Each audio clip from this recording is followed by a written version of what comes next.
മറയേണ്ടതോർത്ത്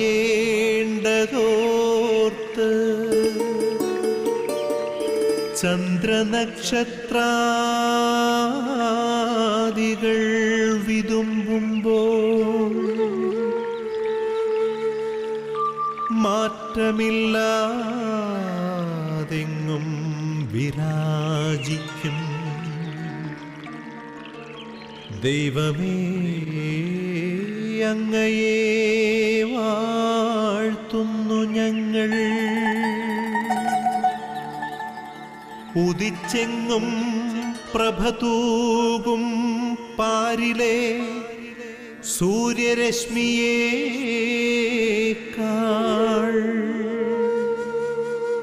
പ്രശോഭിച്ചെന്നും പ്രസാദമേകുന്ന ദൈവമേ, അങ്ങേ മഹിമാവെത്ര മനോജ്ഞം. ഈശോയിൽ പ്രിയപ്പെട്ടവരെ, വീണ്ടും ഒരു പ്രഭാതം കൂടെ കർത്താവ് നമുക്ക് നൽകി. കർത്താവിനോട് ചേർന്ന് നിൽക്കുവാൻ ഒരു ദിവസം കൂടെ അവൻ നമുക്ക് അനുവദിച്ച് നൽകിയിരിക്കുകയാണ്. കർത്താവിൻ്റെ സന്നിധിയിലായിരുന്ന് പ്രാർത്ഥിക്കുവാനും ഏൽപ്പിക്കപ്പെട്ട ഉത്തരവാദിത്വങ്ങൾ പൂർണ്ണതയിൽ ചെയ്തു തീർക്കുവാനും കർത്താവിനോട് ചേർന്ന് നന്ദി പറഞ്ഞ് അനുഗ്രഹങ്ങൾ പ്രാപിക്കുവാനും ഒക്കെയായിട്ട് ഒരു ദിവസം കൂടെ ഈശോ നമുക്ക് നൽകി. അതിനെ ഓർത്ത് നമുക്കെല്ലാവർക്കും നന്ദി പറയാം. നന്ദിയുള്ള ഹൃദയത്തോടെ നമുക്ക് പ്രഭാത വിരുന്ന് എന്ന ഈ ശുശ്രൂഷയിലേക്ക് പ്രവേശിക്കാം. എല്ലാവരെയും ഒത്തിരി സ്നേഹത്തോടെ ഈ ശുശ്രൂഷയിലേക്ക് സ്വാഗതം ചെയ്യുന്നു. പ്രിയപ്പെട്ടവരെ, പ്രത്യേകമായി നമുക്ക് ഇന്നേ ദിവസം എല്ലാ സമർപ്പിതരെയും ദൈവകരങ്ങളിലേക്ക് പ്രാർത്ഥിക്കാം. ദൈവശുശ്രൂഷയിലായിരിക്കുന്നവർ, സമർപ്പിതർ, വൈദികർ, സന്യസ്തർ എല്ലാവരെയും ദൈവസന്നിധിയിലേക്ക് നമുക്ക് സമർപ്പിച്ച് പ്രാർത്ഥിക്കാം. അവരിലൂടെ അനേക കാര്യങ്ങൾ കർത്താവ് ചെയ്യുന്നുണ്ട്. അവരെല്ലാവരെയും അനുഗ്രഹിക്കണമേ എന്ന് ഈ നിയോഗം നമുക്ക് സമർപ്പിച്ച് പ്രാർത്ഥിക്കാം. അതുപോലെ തന്നെ പ്രത്യേകമായി പരിശുദ്ധ അമ്മയുടെ പ്രത്യേക മധ്യസ്ഥം ഈ ശുശ്രൂഷകളിലേക്ക് കടന്നു വരുവാൻ, ഇതിൽ പങ്കെടുക്കുന്ന എല്ലാവരും പരിശുദ്ധ അമ്മയുടെ മധ്യസ്ഥത്തിലായിരിക്കുവാൻ ആ അമ്മയുടെ മധ്യസ്ഥത്തിനായിട്ട് സമർപ്പിക്കാം. പരിശുദ്ധ അമ്മയിലൂടെ അനേക കാര്യങ്ങൾ നമ്മുടെ ജീവിതങ്ങളിലേക്ക് ചൊരിയപ്പെടുന്നുണ്ട്. വചനം സ്വീകരിക്കുവാൻ പരിശുദ്ധ അമ്മയെപ്പോലെ പൂർണ്ണമായി സമർപ്പിച്ച മറ്റൊരാളില്ല. അതുകൊണ്ട് തന്നെ ഈ വചനത്തിന് നിറവ് നമ്മളുണ്ടാകാനും ഈ ശുശ്രൂഷയുടെ അനുഗ്രഹം പ്രാപിക്കുവാനും പരിശുദ്ധ അമ്മയോട്, അമ്മയുടെ മധ്യസ്ഥതയിൽ നമുക്ക് പ്രത്യേകമായിട്ട് കർത്താവിനോട് പ്രാർത്ഥിക്കാം. നന്മ നിറഞ്ഞ മറിയമേ സുസ്തി, കർത്താവ് അങ്ങയോടുകൂടെ സ്ത്രീകളിൽ അങ്ങ് അനുഗ്രഹിക്കപ്പെട്ടവളാകുന്നു.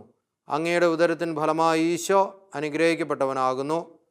പരിശുദ്ധ മറിയമേ തമ്പുരാൻ്റെ അമ്മേ, പാപികളായ ഞങ്ങൾക്ക് വേണ്ടി ഇപ്പോഴും ഞങ്ങളുടെ മരണസമയത്തും തമ്പുരാനോട് അപേക്ഷിച്ചു കൊള്ളണമേ.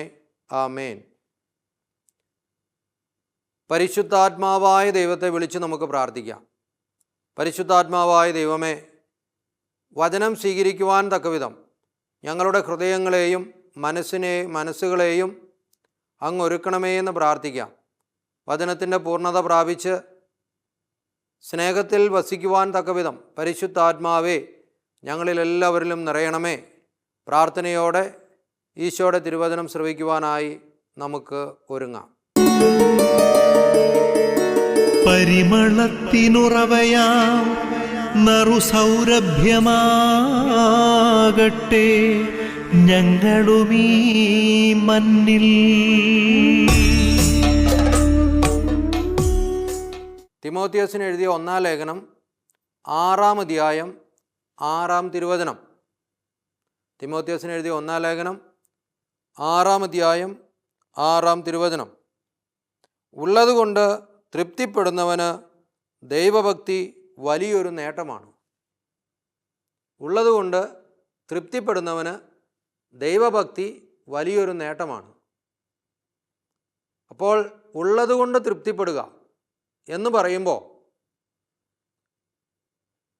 ഈ ഉള്ളത് എന്ന് പറഞ്ഞാൽ നൽകപ്പെട്ടതാണ് എന്ന ബോധ്യം. ആ ബോധ്യത്തിലേക്ക് കടന്നു വരുന്നവർക്ക് അത് വലിയൊരു സന്തോഷവും സമാധാനവും നൽകുന്ന കാര്യമാണ്. ഉള്ളതുകൊണ്ട് തൃപ്തിപ്പെടുക. എൻ്റെ ദൈവം എനിക്ക് നൽകിയത് അതിൽ തന്നെ ഒരു പൂർണ്ണതയാണ് എന്ന ബോധ്യമാണ്. അപ്പോൾ അതിനെ ഓർത്ത് നന്ദി പറയാനേ നമുക്ക് സാധിക്കൂ. ഇല്ലെങ്കിലോ ഇല്ലാത്തതിനെ ഓർത്ത് വിലപിക്കാൻ തുടങ്ങും. ഉള്ളതിനെ ഓർത്ത് സന്തോഷിക്കേണ്ടതിന് പകരം ഇല്ലാത്തതിനെ ഓർത്ത് വിലപിക്കാൻ തുടങ്ങിയാൽ ഇല്ലാത്തതിൻ്റെ പുറകെ നമ്മുടെ മനസ്സും നമ്മുടെ ആത്മാവും ഇങ്ങനെ കറങ്ങി നടക്കാൻ തുടങ്ങും. അപ്പോൾ ഇല്ലാത്തതിൻ്റെ പുറകെ മനസ്സും ആത്മാവും കറങ്ങി നടന്നു കഴിയുമ്പോൾ നൽകപ്പെട്ടതിനെയും നമ്മൾ വിസ്മരിക്കാൻ തുടങ്ങും. അത് നമ്മുടെ ജീവിതത്തെ പരാജയത്തിലെത്തിക്കും. അതുകൊണ്ടാണ് വചനം വളരെ കൃത്യമായി പറഞ്ഞത്, ഉള്ളതുകൊണ്ട് തൃപ്തിപ്പെടുന്നവന് ദൈവഭക്തി വലിയൊരു നേട്ടമാണ് എന്ന്. അപ്പം നൽകപ്പെട്ടതിനെ ഓർത്ത് നന്ദി പറയുന്നവൻ ദൈവഭക്തിയിലായിരിക്കുന്നു. നൽകപ്പെട്ടതിനെ ഓർത്ത് ദൈവത്തിന് സമർപ്പിച്ച് അതിനെ ഒരു ആരാധനയാക്കി മാറ്റിക്കഴിയുമ്പോൾ ആ ആരാധനയിൽ ദൈവം ഇറങ്ങി വരും. അവിടെ അത്ഭുതങ്ങൾ സംഭവിക്കും.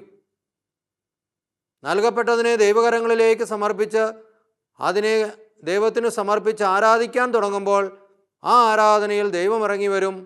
അവിടെ അനുഗ്രഹങ്ങൾ ഒഴുകാൻ തുടങ്ങും. അപ്പോൾ അതാണ് നൽകപ്പെട്ടതിനെ ഓർത്തുള്ള നന്ദിയുടെ ഒരു ജീവിതം എന്ന് പറയുന്നത്. അപ്പോൾ അത് ദൈവഭക്തന് വലിയൊരു നേട്ടമാണ്. ഇത് ദൈവഭക്തന് വലിയൊരു നേട്ടമാണ്. എന്നിട്ട് വചനം പറയും, കാരണം നാം ഈ ലോകത്തിലേക്ക് ഒന്നും കൊണ്ടുവന്നില്ല, ഇവിടെ നിന്ന് ഒന്നും കൊണ്ടുപോകുവാനും നമുക്ക് സാധിക്കുകയില്ല. ഈ ലോകത്തിലേക്ക് വന്നപ്പോൾ നമ്മളൊന്നും കൊണ്ടുവന്നിട്ടില്ല, ഇവിടെ നിന്ന് പോകുമ്പോഴും ഒന്നും കൊണ്ടുപോകാനില്ല. അപ്പോൾ നൽകപ്പെട്ടത് മാത്രമാണുള്ളത്. പലപ്പോഴും നമ്മൾ ചിന്തിക്കും, ഞാൻ അധ്വാനിച്ചുണ്ടാക്കിയതാണ്, എൻ്റെ കഷ്ടതയാണ്, എൻ്റെ ത്യാഗമാണ് എന്നൊക്കെ. എത്ര കഷ്ടപ്പെട്ടാലും എത്ര അധ്വാനിച്ചാലും എൻ്റെ ദൈവം നൽകിയില്ല എങ്കിൽ എനിക്കൊന്നും നേടാൻ സാധ്യമല്ല എന്നൊരു ബോധ്യം നമുക്കുണ്ടായി കഴിഞ്ഞാൽ, പ്രിയപ്പെട്ടവരെ, എപ്പോഴും കൃതജ്ഞതയോടെ നന്ദിയോടെ ജീവിക്കാൻ, നൽകപ്പെട്ടതിനെയോർത്ത് എപ്പോഴും നന്ദിയുള്ള ഒരു മനസ്സ് നമ്മൾ വളർത്തിയെടുക്കാനും തുടങ്ങും. അപ്പോൾ അതാണ്, ഈ ലോകത്തിലേക്ക് വന്നപ്പോൾ ഒന്നും കൊണ്ടുവന്നിട്ടില്ല, ഇവിടെ നിന്ന് പോകുമ്പോഴും ഒന്നും കൊണ്ടുപോകാൻ സാധ്യമല്ല. എല്ലാം കൊണ്ടുപോകാമെന്ന ചിന്തയിൽ, എല്ലാം സ്വീകരിക്കാമെന്ന ചിന്തയിൽ നമ്മൾ ജീവിക്കുന്നുണ്ട് എങ്കിൽ അത് ക്ഷണികമായിട്ടുള്ള കാര്യമാണ്. വെള്ളത്തിലെ നീർക്കുമിളകൾ പോലെയാണതെല്ലാം. ക്ഷണനേരം കൊണ്ട് എടുത്തു മാറ്റപ്പെടുന്നതാണ്.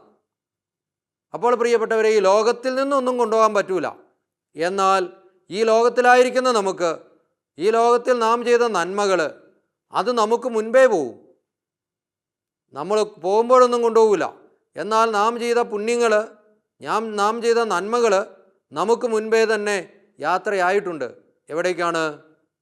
ദൈവസന്നിധിയിലേക്കാണ്. ദൈവസന്നിധിയിലേക്ക് അത് യാത്രയായിട്ടുണ്ട്. അപ്പോൾ നാം ചെയ്ത പുണ്യങ്ങളും നാം ചെയ്ത നന്മകളും എല്ലാം നമുക്ക് മുൻപേ വഴിയൊരുക്കി ദൈവത്തിൻ്റെ സന്നിധിയിലേക്ക് നമ്മെ നയിച്ചുകൊണ്ടിരിപ്പുണ്ട് എന്നൊരു സത്യം കൂടെ നമ്മളിവിടെ മനസ്സിലാക്കേണ്ടതുണ്ട്. അപ്പോൾ നന്മ ചെയ്യുന്നതിൽ, അതാണ് പൗലോസ് പറയുന്നത്, നന്മ ചെയ്യുന്നതിൽ നിങ്ങൾ തീഷ്ണതയുള്ളവരായിരിക്കുമെന്ന് പറയുന്നുണ്ട്. അപ്പോൾ നന്മ ചെയ്യുന്നതിൽ തീഷ്ണതയുണ്ടെങ്കിലാണ് ഇത് നമുക്ക് സാധിക്കുന്നത്, ഈ ഒരു രീതിയിൽ ജീവിക്കാനായിട്ട് സാധിക്കുന്നത്, പ്രവർത്തിക്കാനായിട്ട് സാധിക്കുന്നത്. അപ്പോൾ പ്രിയപ്പെട്ടവരെ, ഈ ഒരു മനോഭാവത്തിലേക്ക് നാം വളരണമെന്ന് കർത്താവ് ആഗ്രഹിക്കുന്നുണ്ട്. വീണ്ടും ഇവിടെ നിന്ന് നമ്മൾ ഭക്ഷണവും വസ്ത്രവും ഉണ്ടെങ്കിൽ അതുകൊണ്ട് നമുക്ക് തൃപ്തിപ്പെടാം. അതായത് അത്യാവശ്യമുള്ള സാധനങ്ങളുണ്ടെങ്കിൽ തന്നെ തൃപ്തിപ്പെടാമെന്നാണ് പൗലോസ്ലീഹായിലൂടെ കർത്താവ് പഠിപ്പിക്കുന്നത്. അതിനെ ഓർത്ത് നന്ദി പറഞ്ഞ് ജീവിക്കാൻ സാധിക്കും. 9-ാം തിരുവചനത്തിൽ ഇപ്രകാരമാണ് പറയുന്നത്, ധനവാന്മാരാകണമെന്ന് ആഗ്രഹിക്കുന്നവർ പ്രലോഭനത്തിലും കെണിയിലും മനുഷ്യനെ അധപതനത്തിലേക്കും നാശത്തിലേക്കും തള്ളിയിടുന്ന നിരവധി വ്യാമോഹങ്ങളിൽ നിപതിക്കുന്നു. ധനവാന്മാരാകണമെന്ന ആഗ്രഹം മനുഷ്യനെ നിരവധി തിന്മകളിലേക്ക് നയിക്കും. നിരവധി തിന്മകൾ, അതായത് തിന്മകൾ ഒരു വ്യക്തിയിലേക്ക് കടന്നു വരുന്നുണ്ടെങ്കിൽ അതിൻ്റെ ഒരു കാരണം ധനമോഹമാണ്. എല്ലാം സമ്പാദിക്കണം, എല്ലാം കൂടുതൽ കൂടുതൽ വേണം, തൃപ്തിയില്ലാത്ത ഒരവസ്ഥ. ചുരുക്കി പറഞ്ഞ അതാണ്. ജീവിതത്തിൽ തൃപ്തിയില്ലാത്ത അവസ്ഥ എപ്പോഴും തിന്മയിലേക്ക് നയിക്കുന്നു, വ്യാമോഹങ്ങളിലേക്ക് നയിക്കുന്നു. നിരവധി വ്യാമോഹങ്ങളിലേക്ക് അവർ നിബദിക്കുന്നു. ജീവിതത്തിൽ തൃപ്തിയില്ലാത്ത അവസ്ഥ നിരവധി വ്യാമോഹങ്ങളിലേക്ക് നയിക്കുന്നുണ്ട്. അത് വെറും സമ്പത്തിൻ്റെ കാര്യം മാത്രമല്ല, ഏത് മേഖലയാണെങ്കിലും അങ്ങനെ തന്നെയാണ്. തൃപ്തിയില്ലാത്ത അവസ്ഥ കടന്നു വന്നാൽ അത് മറ്റു പല മോഹങ്ങളിലേക്കും മറ്റു പല തിന്മകളിലേക്കും നയിക്കുന്ന കാര്യമാണ് എന്ന് പരിശുദ്ധ വചനം നമ്മെ പഠിപ്പിക്കുക. എന്നിട്ട് പറയുന്നുണ്ട്, എന്തെന്നാൽ ധനമോഹമാണ് എല്ലാ തിന്മകളുടെയും അടിസ്ഥാന കാരണം. ധനമോഹത്തിലൂടെ പലരും വിശ്വാസത്തിൽ നിന്ന് വ്യതിചലിച്ചു പോകാനും ഒട്ടേറെ വ്യതകളാൽ തങ്ങളെ തന്നെ മുറിപ്പെടുത്താനും ഇടയായിട്ടുണ്ട്. വ്യാമോഹം, ധനമോഹം പലതരത്തിലുള്ള തിന്മകളിലേക്കും വ്യാമോഹങ്ങളിലേക്കും അത് നയിക്കുന്നു. അതുപോലെ തന്നെ തങ്ങളെ തന്നെ മുറിപ്പെടുത്തുന്ന വ്യക്തിത്വങ്ങളായി പലരും മാറാനിടയായത് ഇത്തരത്തിൽ ഈ ധനമോഹവും ഈ ലോകത്തെക്കുറിച്ചുള്ള മോഹങ്ങളും നിറഞ്ഞു നിന്നത് മാത്രമാണ്. അപ്പോൾ അവസാനത്തെ റിസൾട്ട് എന്ന് പറയുന്നത് എന്താണ്? അത് നമ്മെ തന്നെ മുറിപ്പെടുത്തുകയാണ്. നമ്മെ തന്നെ മുറിപ്പെടുത്തുന്നവരായി കടന്നു വരും. അപ്പോൾ നമ്മെ തന്നെ മുറിപ്പെടുത്തുന്നവരായി നാം മാറിക്കഴിഞ്ഞാൽ അവിടെ സംഭവിക്കുന്ന മറ്റൊരു ബുദ്ധിമുട്ടാണ്, നമ്മളിലേക്ക് നിരാശ കടന്നു വരും. നമ്മെ മുറിപ്പെടുത്തി കഴിയുമ്പോൾ നിരാശ കടന്നു വരും. ആ നിരാശ നമ്മിലെ പ്രത്യാശ ഇല്ലാതാക്കുന്നു, നശിപ്പിച്ചു കളയുന്നു. അതുവഴി ദൈവകൃപയിൽ നിന്ന് നമ്മൾ അകലാൻ തുടങ്ങും. അപ്പോൾ ഈ നിരാശ എന്തുകൊണ്ടാണ് നമ്മളെ പ്രത്യാശയെ കെടുത്തിക്കളയുന്നത്? കാരണം ഒന്നേ ഉള്ളൂ, ഈ ലോകത്തിൻ്റെ വ്യാമോഹങ്ങളിൽ നാം ജീവിക്കാൻ തുടങ്ങിക്കഴിഞ്ഞു. അതാണ് അതിൻ്റെ കാരണം. ഈ ലോകത്തിൻ്റെ വ്യാമോഹങ്ങളിൽ നാം ജീവിക്കാൻ തുടങ്ങിക്കഴിഞ്ഞതുകൊണ്ട് തന്നെ അത് നമ്മെ നശിപ്പിക്കാനായിട്ട് തുടങ്ങുകയാണ്. അപ്പോൾ പ്രിയപ്പെട്ടവരെ, ഇന്നേ ദിവസം കർത്താവിൻ്റെ സന്നിധിയിലായിരുന്ന് നാം പ്രാർത്ഥിക്കുമ്പോൾ നമുക്ക് നമ്മുടെ ഈ ജീവിത മേഖലകളെയൊക്കെ ഒന്ന് ഓർത്ത് ദൈവത്തിന് സമർപ്പിക്കാം. ഉള്ളതുകൊണ്ട് തൃപ്തിപ്പെടാൻ, നൽകപ്പെട്ടതിനെ ഓർത്ത് തൃപ്തിയുള്ളവരായി ദൈവത്തിന് നന്ദി പറയാൻ, കൂടുതൽ കൂടുതൽ അനുഗ്രഹങ്ങൾ പ്രാപിക്കാൻ, ഈ ലോകത്തിൻ്റെ എല്ലാ വ്യാമോഹങ്ങളിൽ നിന്നും ഓടിയകന്ന് യേശുവിൻ്റെ സ്നേഹത്തിലേക്ക് കടന്നു വരുവാൻ കർത്താവെ ഞങ്ങളെല്ലാവരെയും ഈ പ്രഭാതത്തിൽ അനുഗ്രഹിക്കണമേ എന്ന് നമുക്ക് പ്രാർത്ഥിക്കാം. ആബാ പിതാവേ, സ്നേഹാഗ്നിയാൽ ജ്വലിക്കട്ടെ മക്കളാ ഞങ്ങളെല്ലാം.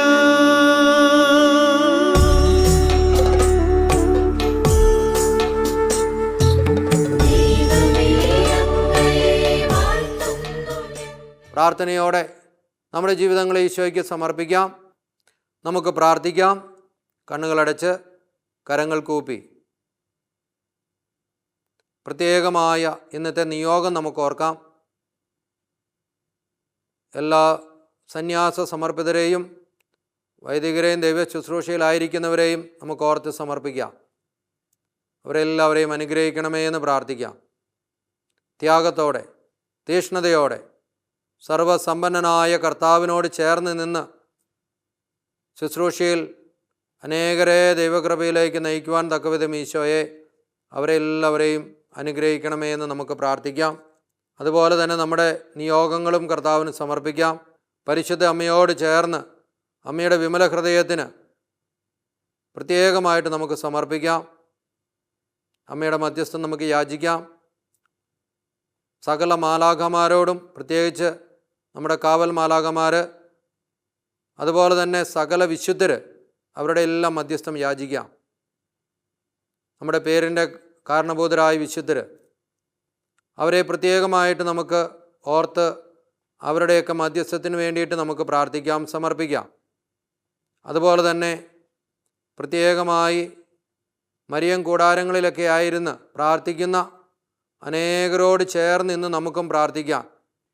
സാധിക്കുന്നത്രോളം സമയം പ്രാർത്ഥനയിൽ, ജപമാലയിലും ബൈബിൾ വായനയിലും കരുണജപമാലയിലുമൊക്കെ ആത്മാർത്ഥമായി പങ്കെടുക്കുവാനും അതേപോലെ ചൊല്ലി പ്രാർത്ഥിക്കുവാനും ഒക്കെ പരിശ്രമിക്കാം.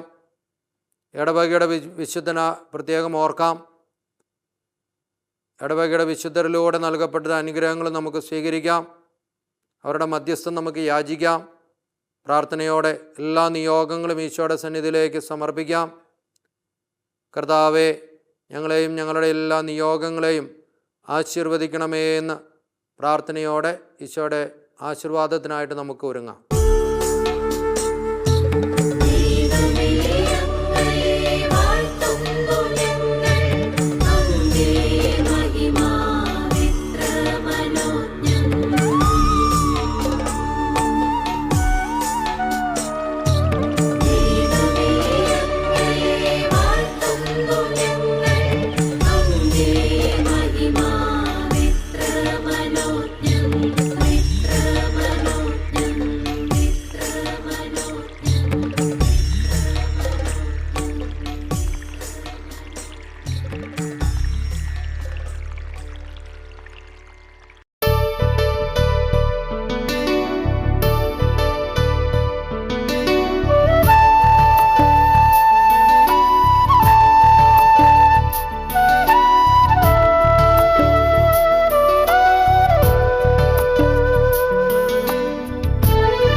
ശാന്തി മന്ത്രമായി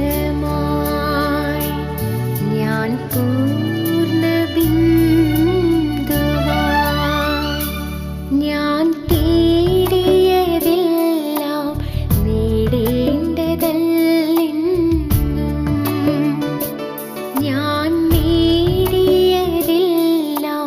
സ്വർഗീയമല്ലെന്നും ഞാൻ ഓടിയതെല്ലാം വഴി നോക്കിയല്ലെന്നും ഞാൻ കൈവിട്ടതെല്ലാം ഗുരു തന്നതാണെന്നും അറിയുന്നു ഞാനീ നിമിഷം അഭിഷേകമൊഴുകുന്ന നിമിഷം.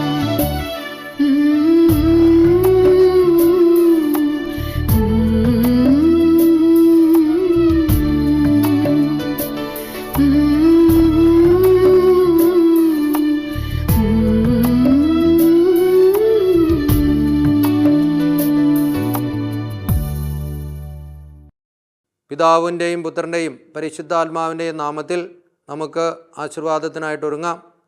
തിരുസഭയോട് ചേർന്ന് മാർപ്പാപ്പയോട്, കർദിനാളന്മാരോട്, എല്ലാ മെത്രാന്മാരോടും, വൈദിക ഗണങ്ങളോടും, സമർപ്പിതരോടും, ദൈവജനത്തോടും ചേർന്ന് ഭക്തിയോടെ ഈശോയുടെ ആശീർവാദം നമുക്ക് സ്വീകരിക്കാം.